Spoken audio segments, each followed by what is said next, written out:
Hey everyone, welcome back. Today we're doing a couple of casual series, and in this casual series I'll be going through the question as we go, and this is meant to cover a broad range of questions but in a faster way. So typically for my videos I would choose to go through the question and go through exactly how we should go through it before I make a video, but those videos tend to take up more time. So to make it faster for me to cover a broader set of questions and a broader set of concepts, I'll be continuing to do videos like this where I would explore a given question and articulate my thought process for addressing these questions. So if these questions turn out to be quite useful for technical interviews, then I would come out with a more formal video for each of these casual videos. So with that, let's get started. For this question, this is final value of variable after performing operations. So there is a programming language with only 4 operations and 1 variable x. Okay. Plus plus x and x plus plus increments the value by 1, minus minus x and x minus minus decrements the value of the variable x by 1. Given the value of x is 0 and operations containing a list of operations, return the final value of x after performing all operations. Okay, so operations is a list of strings and they can contain 4 types of permutations. They can be each of these 4. In this case, we subtract x by 1, we increment x by 1, and we increment x by 1 again. So if x starts off from 0, it will be -1, it will be 0, and it will be +1, and we will output 1 over here. For the second test case, we increment it by 1, increment it by 1 again, and increment it by 1 again. So 3, and this gives us 3 over here. For the third test case, we increment it twice and we decrement it twice and give us an output of 0. So, okay, and for these operations, it will range up to 100 inputs. So that's pretty forgiving. Yeah, we can just have a simple linear time solution then. And in this case, every single element in this list will either be each of these 4 permutations over here. Okay, sounds great.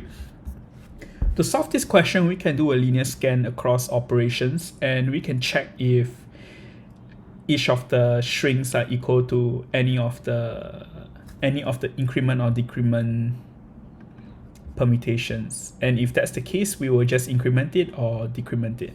So yeah, it looks pretty simple. Okay, let's set x to be equals to 0 and let's quickly give it a simple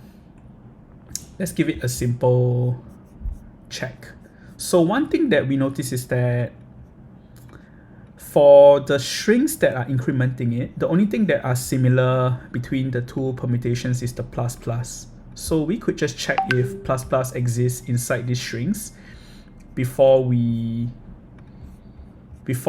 increment it, and we can do the same for the negative ones as well. So let's just say if for operation in operations, so operation here will be a string and it will be one of these 4 permutations. If plus plus is in operation, then in this case we know that this is an increment operation, so we'll just increment x by 1. Else if negative is in operation, then we would just decrement it by 1. So if we assume that these are only the 4 permutations, then if plus plus is not in these strings, then by elimination it should be negative. So this could actually just be an else check over here. So looks great. Let's just try this out with a set of test cases.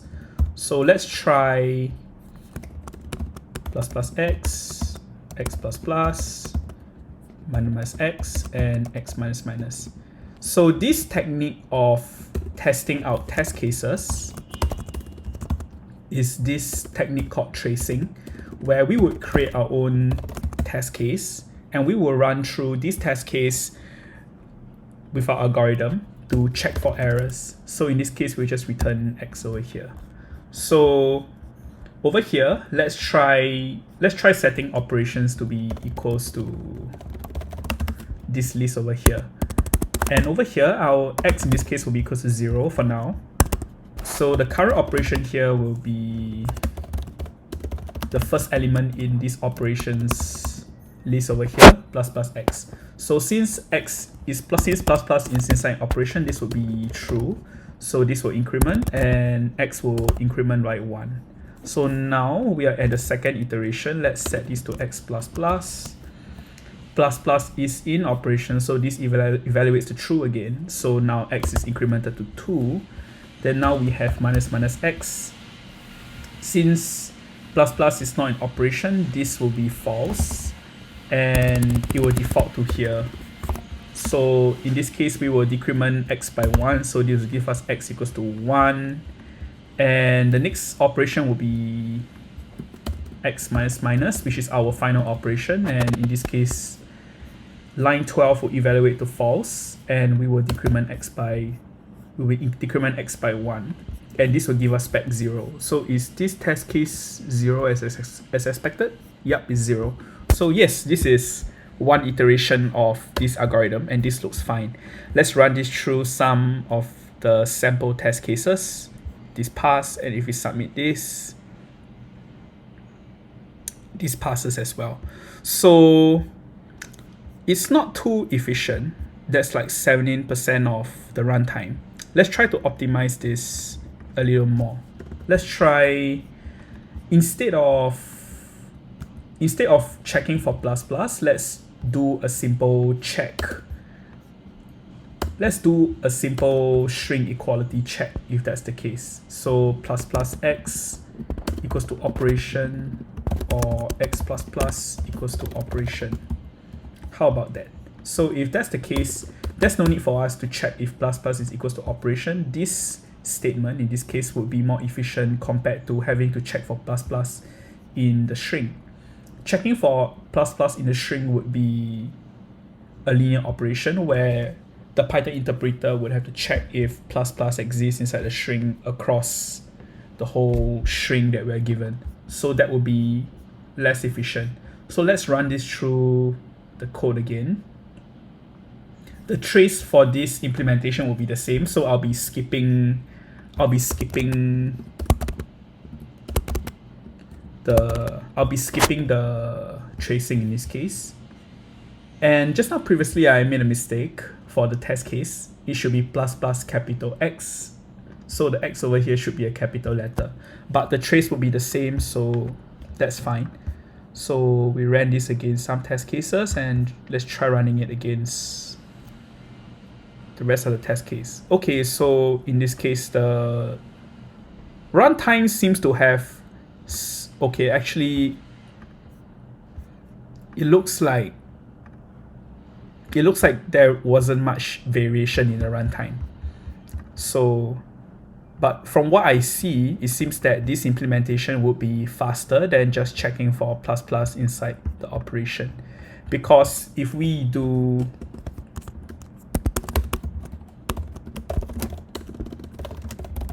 a string search in operation, this would take up more runtime.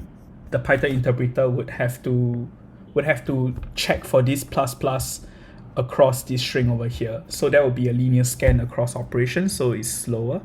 That said, operation is a string of size 3, so I would expect this string scan to be trivial in terms of runtime complexity. So in summary, we can stick to this implementation. The time complexity in this case would be O(n), where n is the size of operations. So because we are doing a linear scan on line 13, the time complexity of this algorithm will scale linearly as you increase the size of operations. And for the space complexity in this case, this would be O1, because we are not declaring any variable that is scaling linearly with operations. We are just declaring x, and we are just incrementing or decrementing this x by 1. So the only variable that we're pretty much using here is 12. So that's great. Okay, that's pretty much it for this video. I hope that this was useful. If you like it, please give us a like and subscribe, and we'll see you in the next video.